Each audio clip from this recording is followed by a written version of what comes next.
Assalamualaikum warahmatullahi wabarakatuh. Waalaikumsalam warahmatullahi wabarakatuh. Selamat datang di channel Faisal TV. Pada kesempatan kali ini saya sedang berada di Kota Perbaungan. Kemudian pada kesempatan kali ini kita akan ngobrol santai bersama Ketua LPA Serdang Bedagai. Maksud dari LPA adalah Lembaga Perlindungan Anak. Oke, di samping saya adalah ketuanya. Boleh perkenalkan? Halo, selamat siang khusus warga Serdang Bedagai, khususnya Sumatera Utara. Selamat untuk anak Indonesia. Saya Ketua Lembaga Perlindungan Anak Kabupaten Serdang Bedagai. Nama saya Tugimin. Dengan Bapak Tugimin ya? Ya. Oke, Pak Tugimin, sudah berapa lama ini terbentuknya LPA di Serdang Bedagai? Terbentuknya Lembaga Perlindungan Anak di Serdang Bedagai itu dimulai tahun 2016, sekitar bulan 5 ya. Bulan 5 ya? Bulan 5 itu kita sudah mulai berjalan untuk LPA Serdang Bedagai. Namun kami dulu masih mengadopsi dari Deli Serdang. Jadi kita masih diberi mandat waktu itu, dan di tahun 2017 di awal Januari kita dilantik, tepatnya di kantor camat Pegajahan, dan di situ dihadiri oleh Ketua Umum Komnas Perlindungan Anak, yaitu Bapak Aris Merdeka Sirait beserta istri, dan di situ juga hadir Bapak Kapolres waktu itu, Bapak Agus Prianto, dan juga Ibu Bupati juga hadir, yaitu Ibu Haja Matia, dan juga hadir juga asisten 2 bersama staf-stafnya di bagian perlindungan anak. Dan hadir juga kabit dari perlindungan anak, yaitu Ibu Dina Elida waktu itu di Dinas P2 Indonesia. Jadi LPA ini kan lembaga perlindungan anak gitu kan. Ya. Jadi buat para masyarakat nih, dari Ketua LPA khususnya Serdang Bedagai, apa nih yang ingin disampaikan kepada warga Serdang Bedagai, terutama kepada para orang tua yang punya anak gitu ya? Iya, jadi tampilnya Lembaga Perlindungan Anak ini memotivasi bahwasanya kita juga sebagai orang tua, bagaimana pola asuh ataupun cara mendidik anak kita. Terkadang orang tua untuk di masa ini cara mendidik anak itu terkadang mereka juga kurang begitu memahami, seperti ya macam untuk saat ini banyaknya beredar yaitu HP Android ya ataupun gadget. Jadi terkadang kita kurang memantau anak itu bahwasanya kalau untuk pemakaian HP terlalu lama itu juga kan bakal mempengaruhi dari radiasi dari HP tersebut untuk mata ya. Nah ini yang banyak terganggu. Satu, dan yang kedua, terkadang anak yang masih umur 3, 4, 5 tahun ini kan juga nggak bisa berlama-lama untuk melihat HP. Namun orang tua ini kalau anak sudah dipegangkan HP dan dia diam, inilah yang bahwasanya kalau sudah diam orang tua itu nyaman. Namun ini masa depan dia untuk kedepannya, ini bahwasanya ini sangat sekali pengaruhnya ya. Dan juga sudah ada yang terbukti bahwasanya di situ sudah ada yang pakai kacamata masuk umur 9 tahun, umur 8 tahun. Nah, kalau ini berkelanjutan terus-menerus, mau jadi apa nanti generasi penerus bangsa kita? Karena anak adalah aset generasi penerus bangsa. Nah, kalau mereka sudah tidak bisa melihat, harus memakai alat bantu seperti kacamata, nanti kedepannya mereka mau masuk TNI, masuk Polri, masuk kesehatan, masuk kedokteran lah kalau masih mau pakai kacamata seperti itu. Jadi pertahanan negara kita ini nanti bakal orang lain 10, 15, 20 tahun ke depan itu terasanya. Ini yang kita harapkan, bahwasanya hadirnya Lembaga Perlindungan Anak itu untuk bisa mengedukasi khususnya kepada orang tua, bagaimana pola asuh dan cara mendidik anak itu juga mereka tidak salah kaprah kan gitu. Jadi Pak, tujuan dari LPA tadi untuk mengedukasi para masyarakat, terutama para orang tua. Jadi untuk pola asuh ya teman-teman di luar sana, bagi kita yang sudah mempunyai anak, tanggung jawab kita itu memang Pak, memang benar nih apa yang Bapak Tugimin sampaikan tadi. Kebanyakan orang tua sekarang itu karena dengan kesibukannya yang ada, sekarang dia supaya anak itu tenang, diberikannya mainan berupa handphone. Memang anak-anak kebanyakan dengan kita berikan handphone, dia diam dengan apa yang dia mainkan. Tapi kenyamanan yang sementara itu membuat dampak yang negatif buat masa depan anak-anak tadi ya Pak ya. Ya betul. Siap. Jadi LPA ini hadir untuk saling menjaga dan mengingatkan para orang tua khususnya yang mempunyai anak yang lebih harus diperhatikan itu, apalagi masih balita ya Pak ya. Iya, masih balita, masih sangat rentan sekali. Masih sangat rentan kan gitu. Ya. Jadi Pak, khusus di Serdang Bedagai Pak, ada Pak yang sudah anak yang masih usia 9 tahun tadi ya? Iya, ada. Sudah memakai kacamata. Karena ketergantungan mereka memakai Android itu tadi sampai berjam-jam. Iya. Bahkan orang tua ini membiarkan saja, tidak membatasi bahwasanya mereka memakai Android itu cukup bahaya kan begitu dengan lamanya. Ini yang sudah terjadi. Jadi jangan sampai ini terjadi kepada anak-anak yang lain. Karena motivasi saya sebagai lembaga perlindungan anak bahwasanya mau anak siapapun, bahwasanya anakku, anakmu, anak kita semua. Jadi lembaga perlindungan anak hadir adalah untuk khususnya anak sedang belajar dan anak Indonesia. Iya. Karena memang aset terbesar itu adalah anak-anak kita. Iya. Gimana nasib bangsa ini ke depannya itu tergantung dari kualitas anak-anak kita. Betul. Jadi kalau tidak kita jaga, bagaimana bangsa ini nanti ke depan bisa berkembangnya? Iya, itulah harapan kita. Karena kita yang sudah menjadi orang tua, kita bakal menjadi patah tumbuh hilang berganti. Maka generasi penerus bangsa itu adalah anak. Inilah aset kita ke depan. Nah, kalau dari sejak dini mereka sudah rusak mata dia ataupun rusak pola pikir dia, jadi kedepannya ya nasib bangsa kita ini mau gimana kan gitu kan. Nggak mungkin kita sebagai orang tua terus menjadi pemimpinnya, makanya yang tua bakal yang untuk memimpin itu adalah yang muda. Jadi kalau yang muda sudah tidak mampu untuk memimpin ini, maka ya bagaimana nasib bangsa kita? Apa nggak nanti yang dari luar bisa untuk memimpin di sini? Itu yang menjadi tuntutan.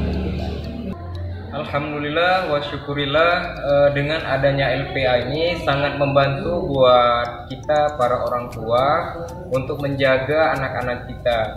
Kemudian gini Pak Tugimin, misal nih ada sebuah kasus gitu kan di masyarakat, itu cara penyampaiannya ke LPA ini gimana ya?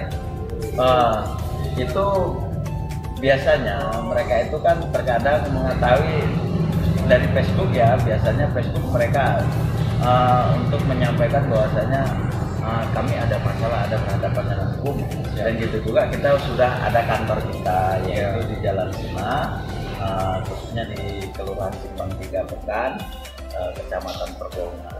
Gitu.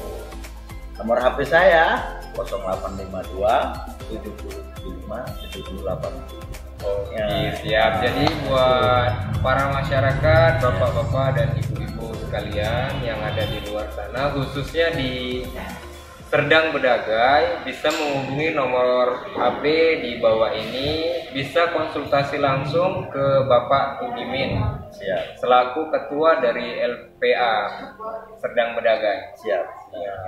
Jadi untuk aspirasi buat kawan-kawan yang di luar untuk menjaga anak tadi lebih baik lagi ya. Iya. karena selama ini yang kita anggap kayaknya itu hal yang biasa, ternyata itu nanti kedepannya menjadi yang luar biasa jadinya kan. Jadi kalau kita sayang kepada anak harus kita jagalah, jangan dengan nyamannya sekarang dikasih HP anak-anak diam, kemudian kita terlena Ya. yang mengancam masa depan mereka. Namun begitu pula kan kalau misalkan anak itu dalam kesehariannya itu memegang Android sampai 3-4 jam, ya kita sebagai orang tua perlahan lah kita kurangi, mungkin dalam satu hari itu setengah jam ataupun 1 jam kita kurangi, karena kita juga tidak bisa membatasi langsung dia tidak boleh memakai Android kan. Begitu, jadi nanti bisa fatal juga bagi anak juga kan gitu, maka mereka nanti akan merasa kayaknya kejut ya, kaget ya dengan itu. Ya, jadi buat para orang tua, khususnya kita lah sebagai orang tua, yang disarankan dari ketua LPA tadi untuk merubah kebiasaan anak dari yang awalnya candu HP nih, suka sekali dengan bermain game di HP. Kita untuk merubah kebiasaannya itu nggak bisa langsung sekaligus kita berhentikan, tapi dengan perlahan ya Pak ya. Perlahan. Oke, siap. Jadi dengan perlahan, dengan cara yang biasa satu hari itu 4 jam atau satu harian, dikurangilah perlahan, barang 1 jam atau setengah jam di awal, besok dikurangin lagi, lama-lama bisalah sesuai dengan keinginan kita. Ya, dan yang kedua, untuk bisa membatasi itu, maka anak ini juga harus kita buat semacam kegiatan yang bersifatnya positif. Misalkan bagaimana literasi dia, potensi dia, misalkan dia itu pandai bermain bola, kita sediakan aja bola, kita ajak anak-anak untuk bermain bola, itulah untuk mengedukasi dia. Anak pandai melukis, kita siapkan itu bagaimana krayonnya, bagaimana itu buku gambarnya kan begitu. Ada yang pandai bernyanyi, kita sediakan nanti sanggar tari atau gimana. Itulah yang memotivasi dia bahwasanya untuk mengurangi kegiatan-kegiatan untuk memakai gadget ataupun HP Android. Hal yang positif. Ini juga kan terkadang ada anak-anak memang berprestasi dari segi akademisi ya, pandai dia untuk masalah berhitung, fisika, kimia, pengalaman, tapi literasi, tapi dari situ ada yang mereka memang punya potensi, misalkan apa, jago nyanyi dia, menyanyi juga itu kan suatu kelebihan, itu juga kan bisa dimunculkan, macam dia nggak pandai belajar yang lain, tapi dia pandai main bola, pemain bola juga kan bagus juga, pemain bulu tangkis, pemain pencaksilat ataupun yang lain-lainnya. Ini juga kan bisa mengacu motivasi mereka agar mereka juga bisa berprestasi juga, nggak harus dengan IQ yang tinggi, tapi literasi yang mereka miliki juga itu bisa menjadi penguat mereka juga untuk mencapai kesuksesan nantinya. Bagus nih teman-teman. Jadi edukasi yang dari Bapak Ketua LPA sampaikan tadi sangat-sangat bermanfaat. Jadi kita rubah polanya. Mari kita semua para orang tua yang khususnya sedang berdagang dan umumnya di Indonesia, kita rubahlah pola didik kita kepada anak-anak kita, dari yang awalnya hanya bermain handphone, coba kita lihat hobi dari anak tadi, kemampuan mereka Pak. Yang hobinya bermain bola, ya kita sediakan sarana bermain bolanya seperti yang disampaikan Ketua LPA tadi. Kemudian ada lagi Pak yang ingin disampaikan lagi. Ya, harapan kita bahwasanya memang kita sebagai orang tua juga bagaimana pola asuh dan mendidik anak ini juga kedepannya ini juga harus kita terapkan. Jangan ini hanya sebagai simbolis ataupun hanya sosialisasi, tapi penerapannya itulah yang sebenarnya memang itu langsung mengarah ke baik itu orang tua, baik itu anak nantinya ke depan. Inilah motivasi kita ke depannya, bagaimana kita sama-sama bahwasanya saling mengingatkan, saling mengedukasikan, saling mensosialisasikan agar hal-hal yang seperti ini yang mungkin selama ini tidak terpikir Iya. oleh orang-orang tua. Dengan penyampaian ini mungkin agak terbuka dengan hal-hal yang seperti ini. Itu saja yang ingin saya kuatkan untuk anak-anak kita juga nantinya ke depan. Iya. Oke, terima kasih banyak Bapak Ugimin, Siap. Ketua Lembaga Perlindungan Anak. Dengan obrolan yang singkat hari ini, banyak pelajaran yang kita dapat untuk menjaga anak-anak kita, karena aset negara itu berada di generasi berikutnya, yaitu anak-anak kita. Mari kita jaga bersama, semoga negara kita akan semakin berkembang dengan adanya anak-anak generasi yang berkualitas. Maka Indonesia juga akan berjaya di masanya yang akan datang ya. Oke, terima kasih Pak Faisal yang sudah ada kesempatan saya untuk bisa menyampaikan ini melalui TV apa Faisal ya? Faisal TV. Faisal TV. Jadi kita juga dengan media seperti ini, Faisal TV juga bisa menyampaikan ini juga ke masyarakat lebih luas lagi. Ya. Oke. Terima kasih banyak. Semoga kebersamaan kita saling menjaga anak-anak kita, generasi muda, bisa membuat kita menjadi orang tua lebih baik dan anak-anak kita tumbuh dengan tumbuh kembang yang sempurna. Oke, demikian. Wabillahi taufik wal hidayah. Assalamualaikum warahmatullahi wabarakatuh. Waalaikumsalam warahmatullahi wabarakatuh. Namanya siapa, Nek? Ajam. Ini kenapa kok pakai kelas berapa? Kelas 6. Kok udah pakai kacamata apa rupanya?